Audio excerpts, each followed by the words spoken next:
আরেকজনে উঠিয়া কহিল, মুহাম্মদ, আমি তোমার লগে কোনো কথা কইতে চাই না, কারণ তুমি যদি সত্যবাদী হও তোমার লগে কথা কইলে আমি বিপদে পড়ব, আর তুমি যদি মিথ্যাবাদী হও তোমার সঙ্গে কোনো কথা বলতে চাই না।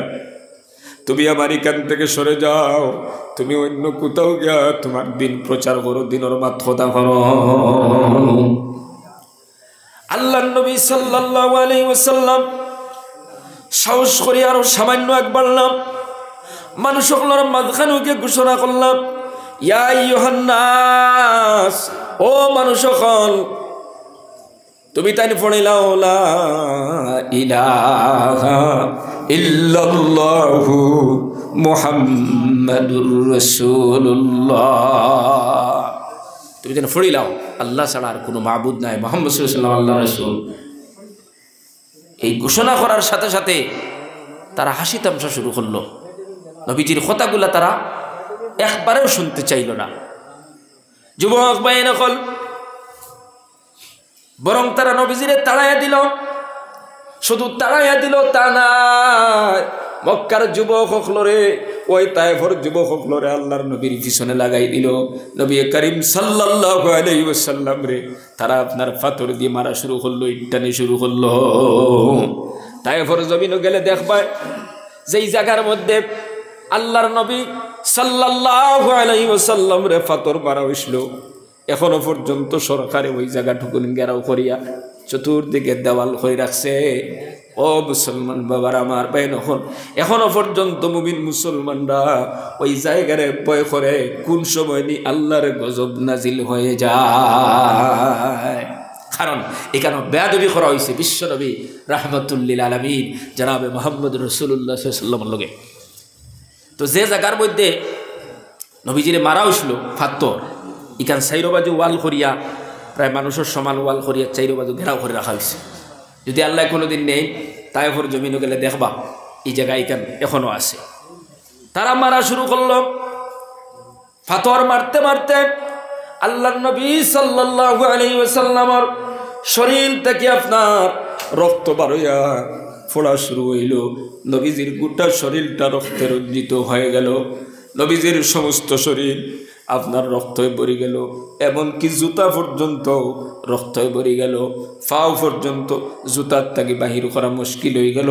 এত মারা তারা মারলো, তারপরে নবীজি তারারে বদদুয়া দিলা না। সুবহানাল্লাহ, সুবহানাল্লাহ। ও মুসলমান, ওখান থেকে আল্লাহর নবী সাল্লাল্লাহু আলাইহি ওয়াসাল্লাম তারার কাছ থেকে কোনো ফাকির নাজাত হইয়া, তারার কাছ থেকে কোনো ফাকির বাসিয়া আল্লাহর নবী এক জায়গায় গিয়া তোরা রেস্ট লইলা।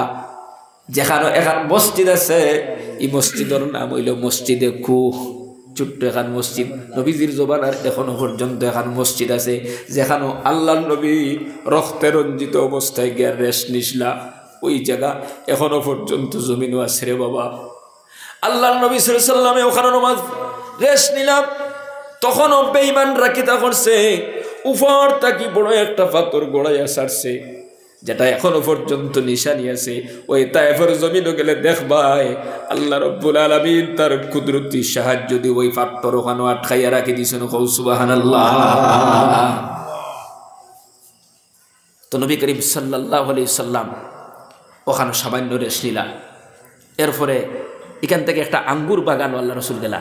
আঙ্গুর বাগান নাই, কিন্তু এই জায়গা এখনো আছে, এই জায়গা এখান আছে। এখানে নবী করিম সাল্লাল্লাহু আলাইহি ওয়াসাল্লাম রেস্ট নিসলা। ওখানে গিয়ে আল্লাহ নবী সাল্লাল্লাহু আলাইহি ওয়াসাল্লামে আল্লাহর দরবারে হাত উঠাইলা আর কইলা, আল্লাহ, আমি আমার দুর্বলতা এবং অসহায়ত্বর অভিযোগ তোমার দরবারে করিয়া, ও আল্লাহ, তুমি বড় বড় শত্রু হলের মোকাবিলার মধ্যে, বড় বড় মজবুত দুশ্মন হলের মোকাবিলার মধ্যে আমার পাঠাইয়া দিছো। আল্লাহ, তুমি আমার উপরে বেজার হইও না। আল্লাহ, তুমি আমার উপরে রহম করো। আমি দুনিয়ার কোনো জিনিসের পরোয়া করি না, আমি তোমার হকর দাওয়াত তোমার বান্দা হলর কাছে পৌঁছাইয়া দিব। সুবহানাল্লাহ, সুবহানাল্লাহ। ও মুসলমান,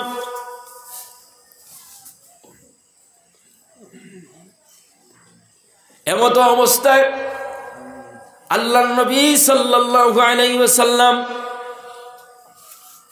যখন হাত উঠাইয়া দোয়া করা শুরু করলাম, জিবরিল আমিন আল্লাহর নবীর খেদমত উপস্থিত হইলা, সালাম জানাইলার হইলা, ও নবীজি, আল্লাহ পাক রব্বুল আলামিন সব কিছু দেখছেন। তায়েফের মানুষে তোমার লগে যে মুআমালা করছেন, তোমার লগে যে ব্যবহার করছেন, আল্লাহ আপনার কাছে একজন পাহাড় জিম্মাদার একজন ফেরেশতারে পাঠাইয়া দিতরা, আপনি যা হুকুম দিবা ওই ফেরেশতায় তা পালন করিয়া যাইবা। হইতে না হইতে আল্লাহর নবীর খেদমত ওই ফেরেশতা হাজির হইয়া কইলা, নবীজি আপনি একবার তো অর্ডার দেখবা, দুই পাহাড় দুই দিক তাকিয়ে আনি, ওই যে দুই পাহাড় দেখায়, ও যুবক ভাইয়ান, এখন ওই দুই পাহাড় আছে, যে এলাকার মানুষের নবীজিরে মাসলাম, যে মানুষগুলায় নবীজির উপরে পাত্তর মাসলা, ওই বাড়িঘর পর্যন্ত এখনো আছে, এক হাত দুই হাত ওয়াল এখনো পর্যন্ত উঠাইলাছে। ওই গ্রামের মধ্যে এখনো পর্যন্ত কোনো মানুষে ডরাইয়া ঘর বানাইছে না। এখনো জায়গাগুলো আছে যে মানুষগুলায় মাসলো, তারার বাড়িঘর, তারার দাওবান্দা, আপনার পুরা স্মৃতিগুলা এখনো পর্যন্ত আছে। তারা নাতিফতিরা সেই জায়গাতে ডরাইয়া পর্যন্ত ঘর বানাইছে না, কারণ এই মানুষগুলা রাসূলুল্লাহর লগে বেয়াদবি করছেন। এই বেয়াদবির কারণে নিয়ে আমরার উপরে কোনো গজবাই হয়। ও যুবক ভাইয়ের নকল, এই দুইটা পাহাড় রাসূলুল্লাহ দেখাইলা, ওই যে দুইটা পাহাড়। যুবক ভাইয়ের নকল, আমি যখন তায়েফ সফর করলাম, ওই পাহাড়গুলা দেখলাম, আর সমস্ত ঘটনাগুলা আমরা কিতাবের মধ্যে পড়িয়া জায়গাগুলা যখন দেখলাম, অজর তার খান দিলাম আর কইলাম, হায় রে হায়, মক্কার জমিন থেকে বিশ্বনবী রহমতুল্লিল আলামিন ওই তায়েফের জমিনে কত কষ্ট করলা, কত মাইরে খাইলা। জিবরাইল আলাইহিস সালাতু ওয়াস সালাম তশরিফ আনছেন, পাহাড়ের ফেরেশতা কইতরা, আপনি একবার অর্ডার দিন, ও দয় পাহাড় নিয়া সব বেঈমান অখলরে মারি লাইমু। নবী যে ফরমাইতেন, না না, আমি তো মারবার লাগে আইছি না, আমি আল্লাহর কাছে ইকান চাইয়ার না, ইতারে মারিয়া লাভ নাই। ইতায় যদি ইমান আনেন না, ইতার বংশের এককে তো ইমান আনবো। একটা মানুষে যদি ইমান লইয়া হয়, তাহলে তো ইসলামের ফায়দা হইব। সুবহানাল্লাহ। এই হলো নবীর জিন্দেগি। অত মায়ের মারার বাদেও ফিরিস্তায় কইতরা, ইয়া আপনি খোক্কা দুই ফাড়া নিয়ে মারিলেই মুসারা। আর নবী যে ফরমাইতরা, না, এরা যদি ইমান আনে না, এরা বংশধরের একজনে তো ইমান আনবো। নবী যে বদদুয়াও দিলা না, প্রতিশোধ নিলা না। আজ তায়েফের জমিনে তো কোনো গैर মুসলমান নাই, নবীর দুয়ার বরকতে আল্লাহ পাক তায়েফের ওলা কবুল হল্লা। তায়েফ কোনো গैर কোনো মানুষ নাই, তায়েফের সবাই মুসলমান। তায়েফের মধ্যে ফসল আদি এত বেশি ফলে, আল্লাহ বরকত দি মালামাল করে দিয়েছেন নবীর দুয়ার বরকতে। সুবহানাল্লাহ। আমরা তো ও নবীর উম্মত, যেই নবীর এক এলাকার মানুষে মারলে নবী যে ও এলাকার লাগি বরকতর দোয়া করিয়া। সুবহানাল্লাহ। অথচ আমরা ও নবীর উম্মত হইয়া আমরা রেখে উদার গালি দিলাইলে বছরের পর বছর করে দি থাকি। ওলানানি অবস্থা হয়ে গেছে। প্রতিশোধ নিবার লাগি জমিন বেশি বেলাইতে টানাত দিয়ে হইছে না, কোর্টও যার, কোর্টও না হাইকোর্টও যাইব। একটা বারো চিন্তা করল না জাতি বাইটারে মারাইয়ার হারে দিয়া, না হারে দিতাম তারে, যে তাও হইব। এত জমিন জায়গা জমিন যদি শেষ করা লাগে তো করিলেইব না। এটা নবীর তরিকা নাই। নবীর তরিকা হইল একে অপরের মাফ করে দেওয়া। নবীর তরিকা হইল একে অন্যর পিছনে না লাগা। নবীর তরিকা হইল একজনে মুসলমান আরেকজনের প্রতি হিংসা না করা।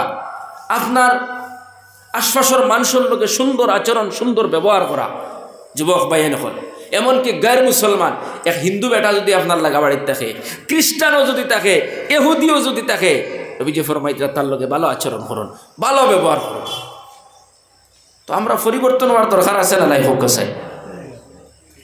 আমরা যদি ইমানের দাবি করি, নবী করিম সাল্লাল্লাহু আলাইহি সাল্লামের উম্মত হিসাবে আমরা দাবি করি যদি, তাহলে নবীর তরিকা তো আমরা ফলো করা লাগবো। তো নবীজি মানুষ মারাত গেছেন কোনোদিন? মানুষ মারাত তো নবীজি গেছেন না। তো আমরার মধ্যে এক শ্রেণীর মানুষ, তারা এখানে মানুষ হত্যা করা যায়। নবীজি তো কোনোদিন কোনো মানুষের পিছনে লাগছে না। যে বেটিয়ে ডেইলি আপনার গোসা গাড়িয়া রাখতো নবীজির কষ্ট দিবার লাগি, ও বেটি বেমার হয়েছে, দুই একদিন না ভাইয়া নবীজি বেমার দেখাত গেছে। সুবহানাল্লাহ। ইয়া কইছিল আম্মা যান, এই 2-3 দিন গোসা ভাইয়ার না হতো, আমি বুধ পাইছি আপনি বেমার হয়ে গেছেন, আমি আপনারা দেখা পাইছি। বেটিয়ে চিন্তা করলো, আহারে যার লাগি যারে মারবার লাগি ডেইলি গোসা গাড়ি তো, সে আমার অসুস্থতার খবর নেরাইয়া। আমরা হইলাম ও নবীর উম্মত।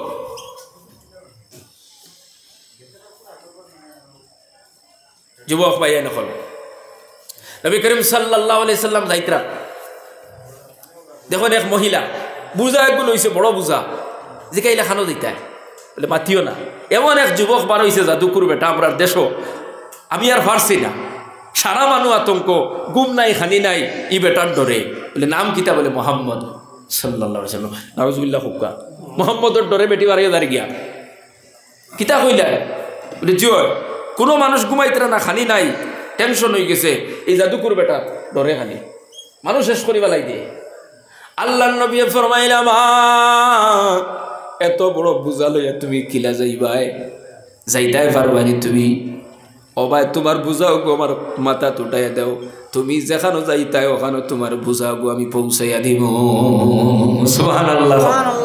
আমরার সামনে এলে যদি খেউরে গাইলা, আমরার সামনে যদি খেউ আমরারে গাইলায় তো লগে লগে বদলালবাদ লাগি যাইব না নি?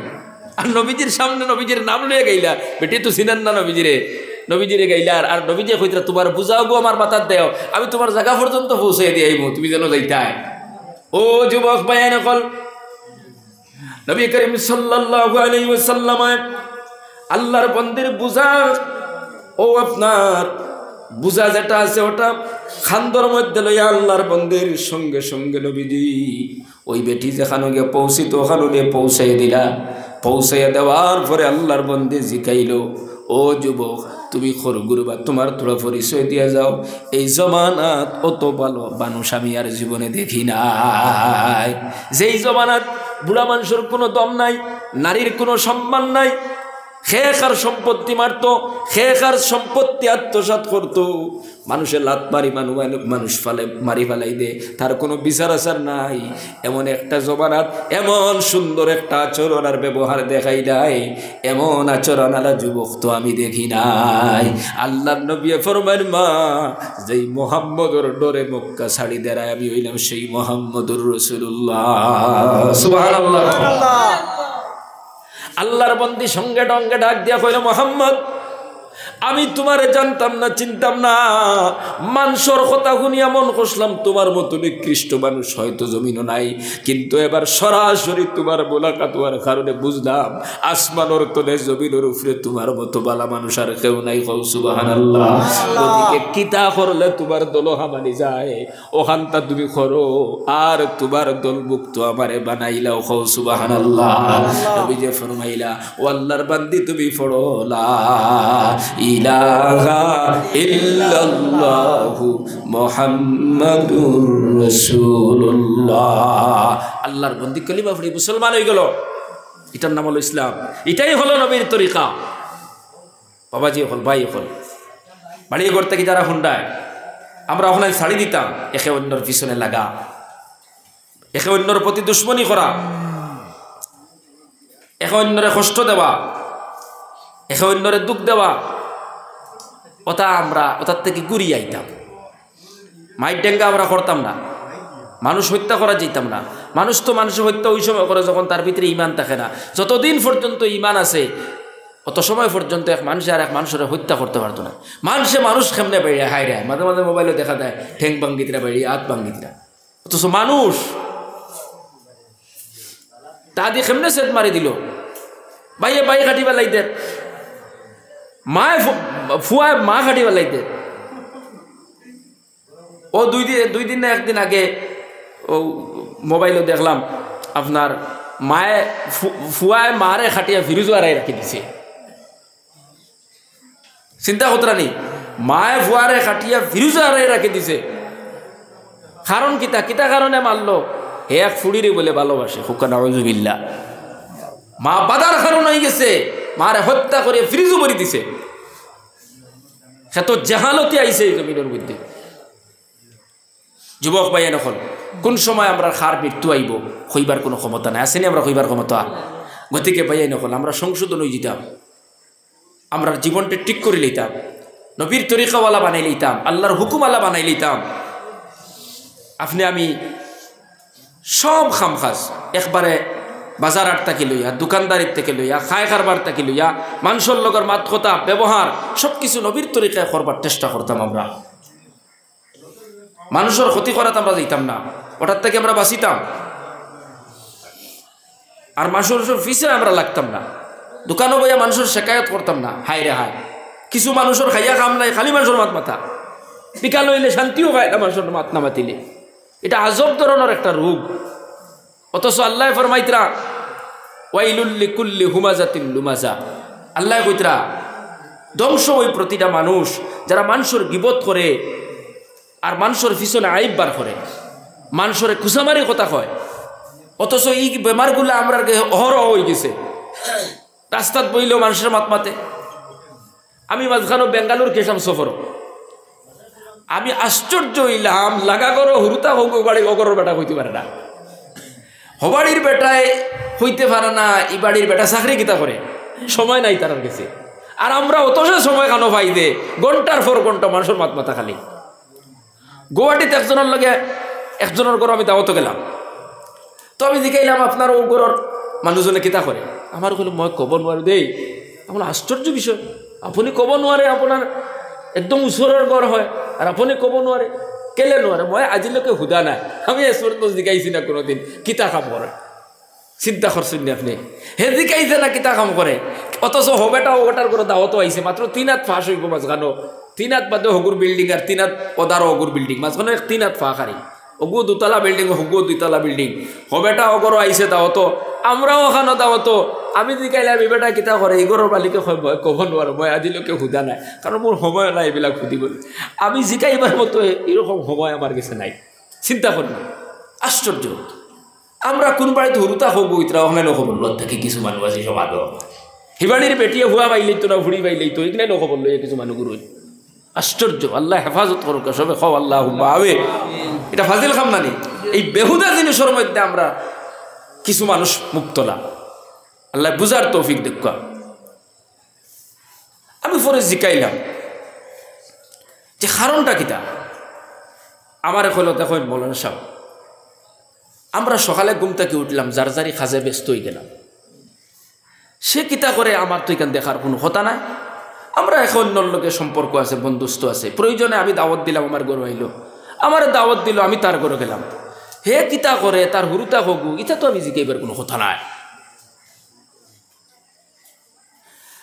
আমরা সব খবর রাখি, হঠাৎ খবর রাখি, তা মাইকে খোয়া যান না, একবারে সারা ভাইবা মানুষের গেছে।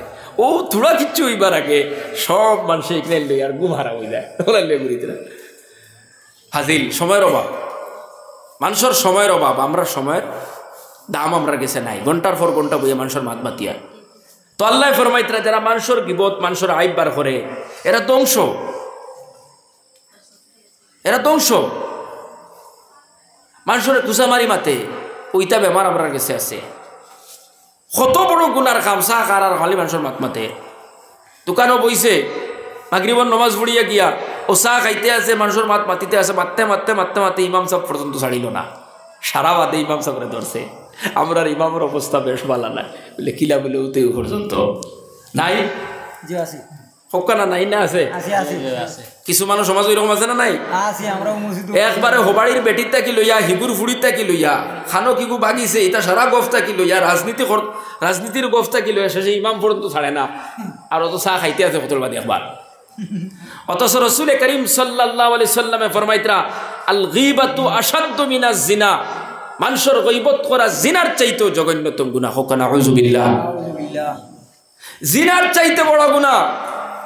অথচ তুমি দোকানও বইলায় আর হোটেলও বইলায়, তিমুকাত বইলায়, মানুষের সমালোচনা খড্ডায়, খালি খড্ডায়, মাদ্রাসার হুজুরের বদনাম বার খড্ডায়, মসজিদের ইমাম সাহেবের বদনাম বার খড্ডায়। আরে বাবা, ফাললে ইমাম সাহেবের উপকার করো, ইমাম তো বাদশা নানি, ইমাম তো আপনার আমার নেতা নানি, আমরা একটাটা করছি নানি ইমাম রে। ও ইমামর করে আমরা নমাজ পড়ি আর আবার তিমুকাত গিয়ে ইমামর পিছনে মাতিয়ার। একটা বার চিন্তা করলাইনি, আপনার হুয়া বেঙ্গলোর 30,000 টাকা বেতন পায়, আর মসজিদের ইমাম মাত্র 7,500 টাকায় আপনার মসজিদ ইমামতি খতরা। টাইম গেলে কিতা তানে দিত না 30,000 না দিত না, মাতন না কেন? আমি তো বেঙ্গালোর গেছিলাম, গিয়া দেখছি খাম করলে করা দেখব, তো কোনো অসুবিধা নাই, তা 25-30,000 বেতন হওয়া দেখব। মাদ্রাসার লাগে গেছিলাম, ও মাঝে খানো কোনো টেনশন নাই। তো একজন ইমামে মসজিদ 8,000 টাকা ইমামতি খতরা, অথচ তাই বেঙ্গালুর গেলে গিয়া অথবা হায়দ্রাবাদ যদি যাইতে 20,000 হইবা 25,000 হইবা। ও 25,000 লালস না করিয়া আল্লাহরে খুশি করার জন্য আপনার আমার বাচ্চাইন ধরে 8টা-9টা পর্যন্ত পড়াইতরা। আপনি বিদেশ যান, হুরুতা পড়াইলে আলাদা টাকা পাওয়া যায়, ইমামতি করলে আলাদা টাকা পাওয়া যায়, জুম্মা পড়াইলে আলাদা পাওয়া যায়, জুম্মার ইমাম আলাদা, 5 ওয়াক্ত ইমাম আলাদা, উচ্চ নিমাত। আমি বাংলাদেশ একবার সফর যাবার পরে সিলেটর এক মসজিদও জুম্মার নামাজ পড়াইলাম। শুধু মুলাকাতও আমারে দিলাইলা 8-10 হাজার টাকা, শুধু মুলাকাতও জুম্মার নামাজ পড়িয়ে বার হইতে সময়। মানে মুলাকাত আছে না নি 50 টাকি 100 টাকি 200 টাকি 8-10 হাজার টাকা আমার হয়ে গেল। আমি জিগাইলাম ইমাম সাহেবের, বড় ইমাম সাহেবের জিগাইলাম যে হুজুর ইনোর অবস্থা, বলে যে আমি প্রত্যেক সপ্তাহ তিলে পাই আলহামদুলিল্লাহ, ওষুধ থোড়া কম পাই, আমি মেহমান হিসেবে তোর বেশ পাইছি। চিন্তা করেন 4-5 হাজার টাকা শুক্রবারে জুম্মাত দিলেন, আমরা তো ওলা অবস্থা হয়েছে সারা বছর দাওয়াত খাইয়াও 10 টাকা হওয়া যায় না, ওলা অবস্থা হয়ে গেছে। আমরা তো খালি পিছনে যাই। আর আল্লাহ আমরা বুঝার তৌফিক দেখো হোক, আল্লাহুম্মা আমিন। তো জিগাইলাম ইমাম কয়জন, হইলা জুম্মার ইমাম একজন, 5 ওয়াক্ত আর একজন, হুরুতা পড়াইবার আর একজন, আজান দেরা আর একজন। 12,000 10,000 এক একজনের বেতন। আমরা তো অতটুকু দিয়ান না, কম দিয়া, কিন্তু সমালোচনাও বেশি করিয়া। আল্লাহ তুমি আমরা বুঝার তৌফিক দান করো। তো তিমুকাত বইয়া দোকানও বইয়া শেষ পর্যন্ত ইমামও ছাড়লো না, ইমামর পিছনেও আইব বার করলো, বদনাম বার করলো, খানির ব্যাপারে হকি গুরুবা চাইলেছুন, খানি চৌকি গুরু ফুড়ির বা চাইলেছুন, ওলাই রকম বললো না আমি যাই না, মসজিদও যাইবার জানে চাই না, বলে এমন ইমাম রাখিয়া তৈছই ইটা খরে নমাজ পড়বার উপযুক্ত মানুষ নাই, হে জীবনেও বেলা মতো নমাজ পড়ে না, এখন তো খর এমন ইমাম রাখছেন এন করে নমাজ পড়ার মতো নাই। খালি জেহালতি দুনিয়া ইটা করে রামরারে শয়তানে কবজা করি পেলাই দিছে। ইমানি নূর যেখানে আছে হরি গেছে, যার দরুন বাপও ছাড়ে না, চাচাও ছাড়ে না, ইমামও ছাড়ে না, আছে সমালোচনা করাত। কত গুণা দোকানও বইয়া রাইত 8টা বাজতে বাজতে হরিয়া রাইতে ইয়া বাড়িতে হতে। ও ভাই আই নকল রাইত যদি মরি যাও, তো ও যেখানে যে বদনাম বার করলাই যে আপনার ফুসমর বাড়ির সাহায্যে, অথবা আপনার ইমাম সাবর, অথচ আপনার বড় ভাই হুরু ভাইয়ে বড় ভাইয়েরও বদনাম করে, ইলাও কিছু ভাইয়ে না শুনলি না নাই হোক, আবার বড়কে হুরুগুর বদনাম লইয়া হোক সার উঠে লোক থাকে নাই ইলা। যত সময় পর্যন্ত তার কাছে মাফ চাইবাই না, আল্লাহ তোমারে মাফ করে দিতা নাই। কারণ হক হইল 2 প্রকার, একটা হইল হুকুকুল্লাহ, একটা হইল হুকুকুল ইবাদ। হুকুকুল্লাহ হইল আল্লাহর হক, আল্লাহর হক হইল নমাজ রোজা হজ যাকাত ইত্যাদি। আপনি অতাত ভুল করছেন, আল্লাহ চাইলে আপনারা ক্ষমা করে দিলেইবা, কিন্তু বন্দার হকরে আল্লাহ মাফ করে দিতা না, বন্দাই যত সময় মাফ করে দিত নাই। তো আপনি জান পিছনে বদনাম বার করলে এন দোষী নাই, এন গেছে মাফ না চাওয়া পর্যন্ত, এন যদি মাফ করে দিন না তে আপনার আল্লাহ মাফ করে দিতা নাই। কুদালর কুনা দিয়ে খালি কাটর আর এক বেটার জমি নারাই দেয় নিয়া, ও প্রত্যেক বছর বের দিতে সময় ও বের ভাঙ্গি গেছে নানি, বাদর ফিরা দিতে সময় ও কুফি ওখানোর বার ধারে দি গাড়ে আরে খান থোড়া হরতে করিও ভাই, ও খালি হরাইতে আছে। ওটা করতে করতে 8-10 বছরের নিচে গেছে এটা উল্টে গিয়া। এই যে বড়র হক অন্যর জমিন আত্মসাৎ করলায় 40 বার না 1000 বার যদি আল্লাহর বাড়িতে হজ করিয়া এর বাদেও জন্নত খোফালো আইতো না।